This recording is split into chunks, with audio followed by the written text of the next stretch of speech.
Hello, I'm Hyacinth Wallace. I'm unable to attend ABS conference this year due to some family commitments, but I'm so glad to be of service to my mother as well as participate in today's discussion.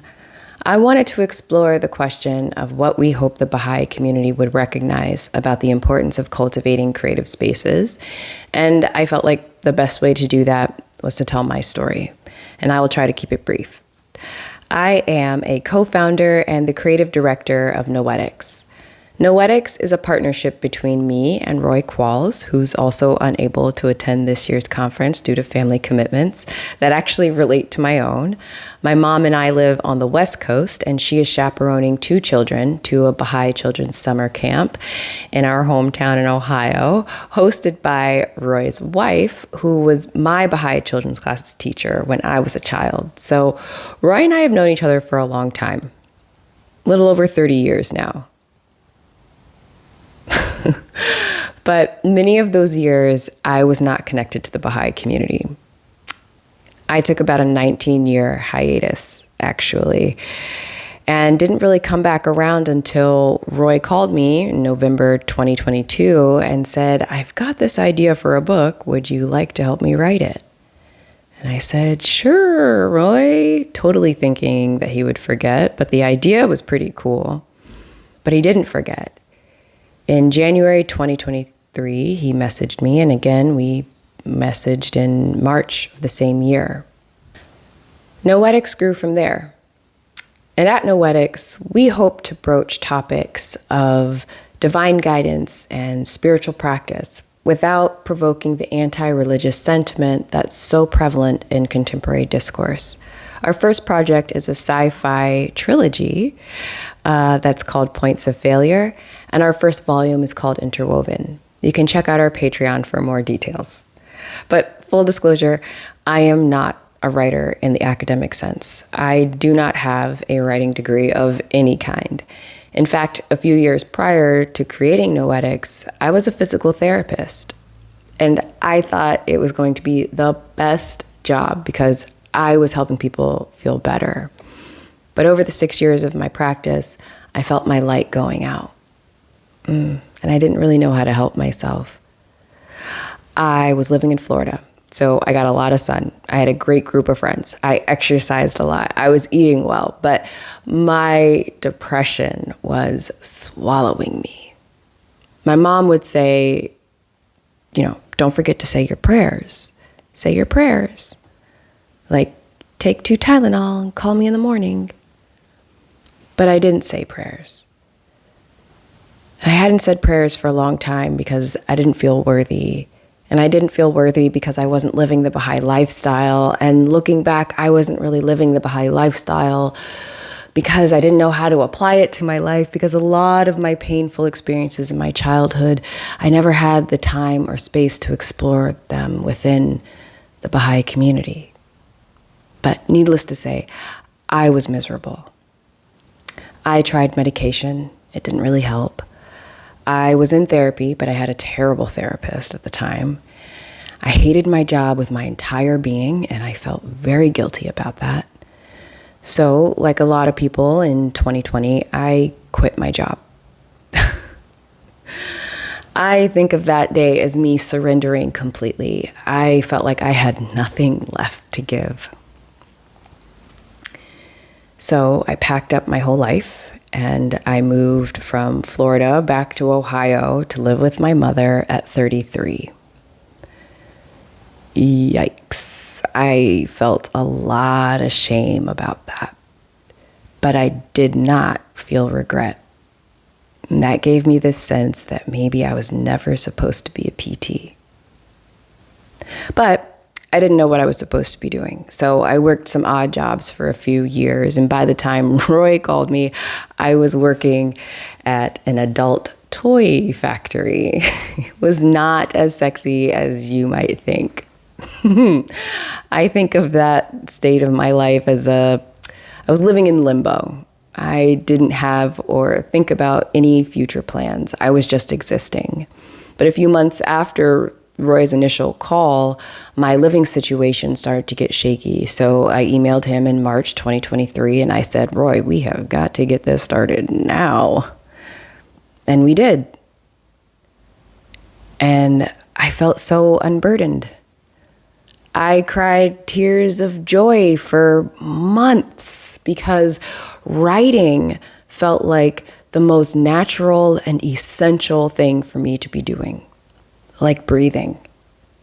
So in 7 months, we wrote a 220-page manuscript that read like it was written in 6 months.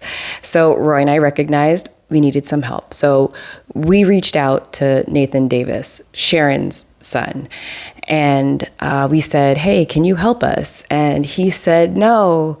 Now, Nathan Davis is a screenplay writer, an award-winning screenplay writer, as well as a department head at a university. But he said, I can't help you write a book, but I might know somebody who can. So he told his mother, Sharon, and Sharon didn't really know either Roy or I, and she told Kim that there is some Baha'i who wants to write a sci-fi novel, and Kim said, I don't really work with sci-fi, but Roy didn't know any of that when he reached out to her. Just a zero context message. Hey, can we chat? And I guess they did. Because a few weeks later, she sent a flyer for a writer's retreat that she was going to be hosting in the Bahamas. And Roy and I looked at the flyer and we said, oof, can't fit it in the budget this year, but, maybe another time. But I had recently had a pretty bad meltdown because I was trying to rewrite the third draft and I didn't know how to handle the stress, and Roy didn't know how to help me handle the stress. But I recalled that on the flyer, Kim mentioned something about approaching writing in a holistic manner. So I told Roy, I'll pay for half of it, but I need this kind of help.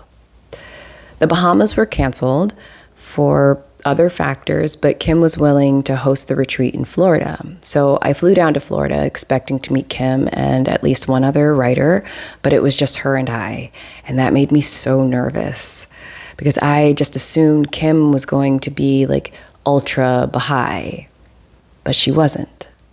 She was excited to hear my story and share her own, not just the writing, talk about our stories. She created this environment of trust through sharing. And during that retreat, I got to meet what would become my community within the Baha'i community, and that was the writing group. That first Sunday, I heard prose that explored racism, domestic violence, abuse, mental health issues, and no one used the common phrases of equality between men and women or racial unity. They used language that would make a reader want unity and equality because the honest truth of their experiences illustrated the painful reality when equality and unity and justice are missing. Recently, I found this quote from Baha'u'llah. It's from his tablet, Words of Paradise. In it, he wrote, O people of Baha, the source of crafts, sciences, and arts is the power of reflection.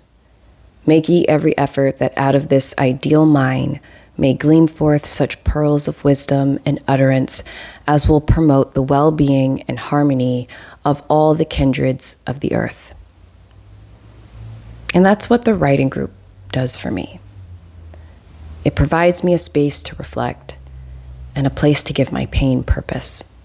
If that doesn't make sense, this is what I mean. The main character of our novel was someone that I had a hard time relating to.